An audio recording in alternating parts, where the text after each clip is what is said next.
Turn now to a discussion of the wider impact of the murder of Ahmaud Arbery when it comes to race relations in this country. Joining us is Kirk Burkhalter, a professor of criminal law at New York Law School. Sir, thank you for joining us. We appreciate it. My pleasure. My pleasure. So I'd like to get first to your reaction to Travis McMichael's testimony today. He described his neighborhood as under attack in the opening statements of this trial. We heard the prosecutor describe assumptions and driveway decisions. While McMichael didn't talk about race, how does race play a role in those assumptions? Well, it certainly plays a large role. So this theory that the neighborhood was under attack, when, and we saw out of earshot of the jury that there was some back and forth over the defense wanting to show instances of where the police were called, and there were various reports. And the prosecutor said, that's great, give me time to look at them, because these are quote unquote ticky-tack reports. The neighborhood wasn't necessarily under attack. Someone lost a credit card. Someone had an argument with a house guest or whatever. So the neighborhood wasn't necessarily under attack. Further, this seeing Arbery as this type of threat, right? So we have videos of folks who were in the home. At some point, it was alluded to that possibly contractors had removed some items. However, when we get to Ahmaud Arbery, we hear a common theme that we hear, that a reason why young black men should be feared, comparing him to an NFL athlete who was getting ready to run out for a pass. The fact that he was nervous, there was something shaky about him. Well, what was shaky about him was that he was being pursued by two men in a pickup truck with firearms. But these are all, we've heard this before. This was a defense in the Derek Chauvin trial, that somehow George Floyd was going to rise from this unconscious state and become this threat. And this man even said he thought about his kids when Arbery was trying to defend himself. So Arbery was trying to defend himself. However, he felt he had the right to defend himself from Arbery, even though he was the one who grabbed the shotgun and went out after him. So, you can't understate the racial undertones here. We've seen this before. It's quite unfortunate. Just the fact that this case involves vigilante justice, that the father and son felt that they could police the neighborhood and the community with firearms without having any type of legal authorization to do so. And somehow, because the victim is a young black man, we can make an argument that in some way, shape, or form, the fear of him, the fear that he would take someone's life, even though there was no indication that he was possibly armed, was justified. So those are the undertones here. And it comes to a point, we get to a point in society where they're no longer undertones, they're overtones, rather, when we see them over and over again. And Kirk, I want to tell our viewers that you're also a former NYPD police detective, and you run the 21st Century Policing Project aimed at changing the relationship between police departments and the diverse communities they serve. So what strikes you about how the police in Glenn County handled this case from the start? Well, a lot of what we know already, there seems to have been quite a lack of transparency, to say the absolute least, right? This case would not even be before us. We had prosecutors recommending that no charges be brought, and it took about 2 months before the video and so forth to be surfaced. There was a lot of interaction between the defendants and the police department and prosecutors and so forth. So there's a comedy of errors, a lot of missteps, and at some point early on, I think the prosecution, if not the police department, had an obligation to attempt, or at least to recuse themselves. But they didn't do so until their hand was forced. And when you look at the defense that's being used here, it does not inspire confidence. I would tell you, in a lot of other jurisdictions, I don't even think we'd be watching a trial. I think that these defendants would have taken a plea because this dog simply wouldn't have hunted. But here, this certainly doesn't inspire confidence at all. And hopefully we'll see some form of reform. So if any good can come out of this, maybe that would be the case. I am curious, since you are a former officer, your thoughts about when you hear of these cases where people essentially, take on that law enforcement role in their communities, even though they don't have a badge and gun there, or they may have the gun, but they don't have the badge. Gregory McMichael, he has a history with law enforcement, and we have learned that I was asking our previous panel potentially would he testify in his defense, and we've learned that his defense has said that he will not be testifying. But you also see his son there, and it came out in court that he was an officer in the U.S. Coast Guard, had that law enforcement training on use of force.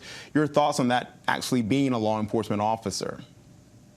Well, he has training, and this is certainly not to discount any form of military training, but the military is not necessarily trained to police a civilian population. They're trained to operate in some form of a military theater, and that's certainly very different.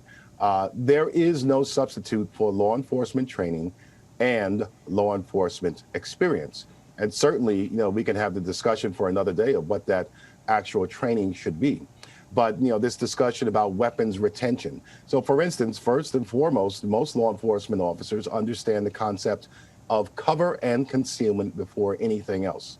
So an experienced law enforcement officer, if he did suspect Mr. Arbery of committing some form of crime, first thing they would do is take up a defensive position and conceal themselves and then make an inquiry. No need to approach and apprehend and detain. Not to mention, don't even know at that point if a police officer would even have reasonable suspicion, right, unless they saw him in that home, right? So first they have to talk to him and so forth. But we don't even know at what point the McMichaels saw Arbery. So when folks who are not members of the law enforcement community go out and engage in law enforcement activities, it is a recipe for disaster. And we have a name for that. They're called vigilantes. And quite often, that never works out well. And further, just one other point, civilians are not held to be accountable. So what motivates law enforcement to act properly in a perfect world is that they are held accountable. They're held accountable by our courts, the court of public opinion, the press, and also the criminal law. Well, going back to the criminal law, obviously you said the courts holding them accountable, but going back to the police department and the work many say they should have done throughout at the start of this case, do you think the reforms your group is advocating for would have changed how this case was handled by the Glenn County Police Department? Well, I do think so, in the respect that we're focusing on reforms from bottom through the top, meaning from the entry-level positions, how police officers are educated and trained before they even have the opportunity to police and patrol our streets. We're focusing on how executives are hired. And why is that so important, those two things? Because they dictate policy and they dictate how the police interact with the public.